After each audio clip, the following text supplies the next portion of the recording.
తారక రత్న batting కాకుండా bowling కూడా చాలా చక్కగా చేయడం మనం చూస్తున్నాం. 5 గంటల తర్వాత మీ ఫేవరెట్ ఛానల్ జెమినీలో కూడా ఈ మ్యాచ్ లైవ్ అండ్ ఎక్స్క్లూజివ్ గా మీకు అవైలబుల్ ఉంటుంది. తేజాలతో పాటు మ్యాచ్ ని జెమినీ అండ్ తేజాలు రెండింటిలో కూడా 5 గంటల తర్వాత చూసే అవకాశం ఉంటుంది. ఈ మ్యాచ్ తర్వాత తేజాలో టెలికాస్ట్ ఉండదు, జెమినీలో టెలికాస్ట్ కంటిన్యూ అవుతుంది. చిరుచితాస్ చాలా ఇబ్బందుల్లో ఉంది. 6 వికెట్లు కోల్పోయింది. 64 పరుగుల స్కోర్ వద్ద వాళ్ళ టార్గెట్ ఇంకా 100 పరుగుల టార్గెట్ ఉంది వాళ్ళ ముందు. మరి చూడాలి రామ్ చరణ్ చేద కెప్టెన్స్ ఇన్నింగ్స్ ఆడి తమ జట్టుని ఇక్కట్ల నుంచి బయటపడేస్తాడేమో.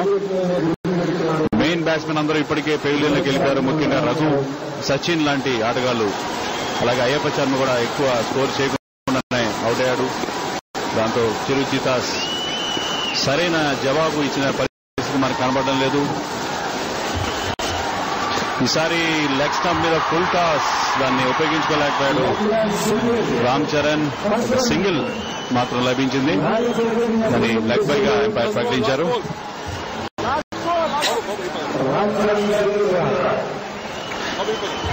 చరణ్ రాజ్ ఎంపైరింగ్ చేస్తున్నారు. మరోవైపు మరొక విలన్ ప్రకాష్ రాజ్ ఎంపైరింగ్ చేస్తున్నారు.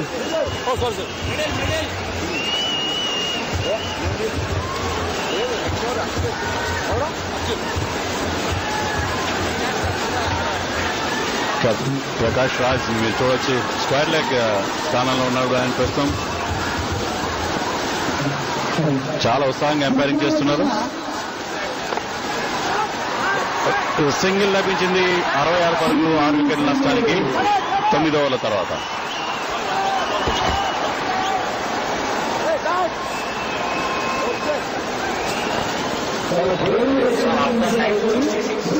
BSNL 3G mobile services, video calls, mobile TV,